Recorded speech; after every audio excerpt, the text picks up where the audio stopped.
اسی طرح یہ بات بھی قابل توجہ ہے کہ بعض اوقات والدین بہو سے بدظن ہو کر بیٹے کو حکم دیتے ہیں کہ طلاق دے دو اس کو، بس چھوڑ دو اس کو۔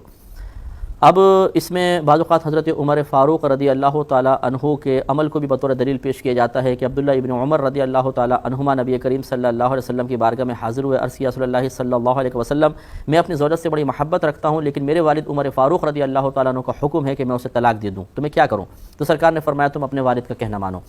تو اس کو دلیل بنا کے بعض اوقات بہت سے والدین بہو سے اگر صرف ذاتی طور پر نفسانی طور پہ کوئی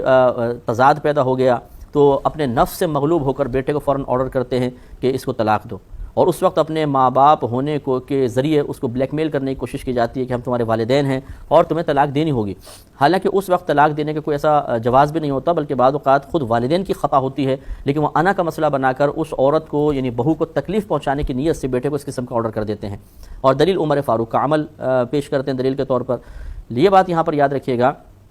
کہ یقیناً عمر فاروق رضی اللہ تعالیٰ عنہ نے حضرت اپنے بیٹے عبداللہ ابن عمر کو جو حکم دیا تھا وہ اپنی نفسانی خواہش کے تابع ہو کر تو نہیں دیا تھا کہ بہو نے شاید چائے نہیں بنائی ہوگی، پانی نہیں پلایا ہوگا تو کہا کہ اس کو طلاق دے دو کیونکہ میرا کام نہیں کر رہی ہے، بلکہ ضرور وہاں پہ آپ نے کوئی شرعی قباحت ملاحظہ کی ہوگی۔ اور عبداللہ ابن عمر نے آ کر یہ نہیں کہا کہ حضرت عمر فاروق خواہ مجھے ایسا کہہ رہے ہیں، بلکہ انہوں نے صرف اتنا کہا کہ وہ طلاق کا حکم دے رہے ہیں حالانکہ میں اس سے محبت کرتا ہوں۔ اس کا مطلب ہے کوئی نہ کوئی وہاں پہ زوجہ کا قصور ضرور تھا جس کو بنیاد بناتے ہوئے عمر فاروق رضی اللہ تعالیٰ عنہ نے یہ حکم دیا۔ اس لیے نبی کریم نے فرمایا کہ عمر جو ہیں وہ جو حکم دے رہے ہیں بالکل صحیح دے رہے ہوں گے، اور آپ کی محبت اپنے مقام پر والد کا کہنا مان لو۔ تو لہٰذا اگر والدین زوجہ کو طلاق کا حکم دے رہے ہیں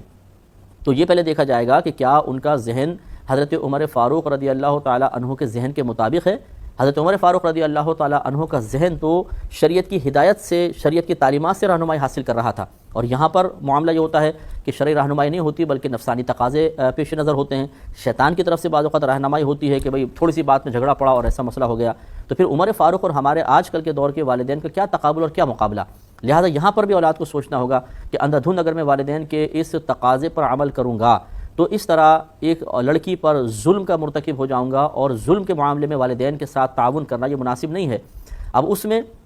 والدین کو بھی برا بھلا نہ کہے، ان کے سامنے بھی ایسا کوئی جملہ نہ بولے کہ ان کی دل آزاری ہو، غور و تفکر کرے، پہلے دیکھے کس کا قصور زیادہ ہے، کیا زوجہ کے قصور اتنے ہیں کہ واقعی وہ طلاق کی مستحق ہو چکی ہے، اور اس طرح اعتدال پسندی کے ساتھ کوئی فیصلہ کرے۔ لہٰذا آج کل کے دور میں چھوٹی چھوٹی باتوں پر ہم نے یہ دیکھا ہے، چونکہ میں ایک مفتی ہوں اور میرے پاس سینکڑوں گھروں کے مسائل آتے رہتے ہیں کہ چھوٹی چھوٹی بات پر والدین فوراً آرڈر جاری کر دیتے ہیں کہ طلاق دے دو۔ اب بعض اوقات تو چھوٹے چھوٹے بچے بھی ہوتے ہیں اور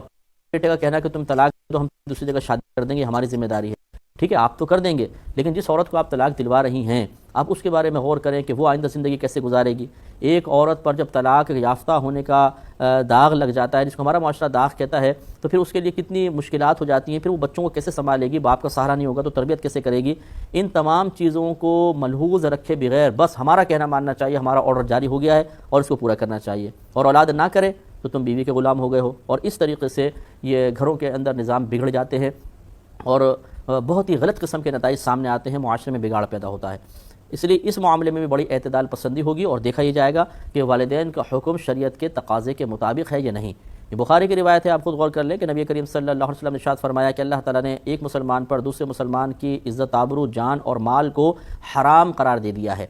تو اس کا مطلب یہ ہوا کہ کسی کی عزت کا مطلب حرام قرار دے دیا، ہم کسی کو ذلیل نہ کریں، کسی کو ڈیگریڈ نہ کریں، اور کسی کو ایسا نہ کر دیں کہ وہ معاشرے میں نگاہ اٹھا کے چلنے کے قابل نہ رہے۔ تو عورت کو اگر طلاق دی جائے تو وہ تو اسی طرح ہو جاتی ہے بیچاری، پورے خاندان میں کس کو جواب دے گی، لوگ یہ سمجھیں گے شاید اسی میں کوئی قصور تھا تبھی شوہر نے طلاق دی اور چھوڑ دیا ہے۔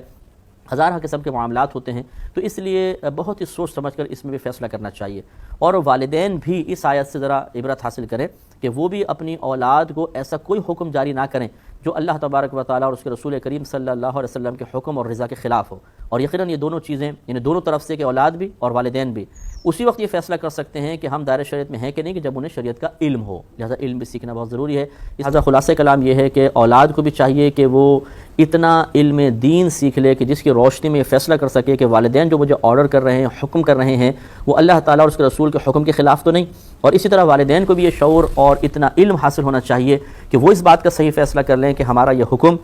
ہماری نصیحت، ہماری تلقین اور جو ہم اولاد کو بات سمجھا رہے ہیں یہ دائرہ شریعت سے باہر تو نہیں جا رہے۔ لہذا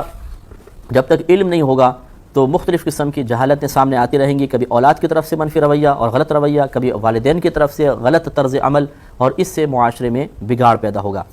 لہذا کوشش یہی کرنی چاہیے کہ آدمی علم دین سیکھے، والدین کے کیا کیا حقوق ہیں، شریعت نے ہم پر کیا کیا لازم قرار دیا ہے، ایک مطلب اگر شوہر ہے تو زوجہ کے مجھ پہ کیا حق ہیں، والدین کے مجھ پہ کیا حقوق ہیں، اسی طرح والدین یہ دیکھیں کہ اولاد کے، بہو کے، گھر کے اور دیگر افراد کے ہم پر، یا ایک مسلمان کی حیثیت سے دوسرے مسلمان کے لیے کیا حق اللہ تعالیٰ نے تجویز فرمائے ہیں، ان سب کو ملحوظ رکھ کر پھر ہم فیصلے کریں گے اور حکم جاری کریں گے تو بہتر رہے گا، ورنہ بہت خطرناک قسم کی صورتحال سامنے آئے گی، جیسے کہ معاشرے میں آپ دیکھ ہی رہے ہیں۔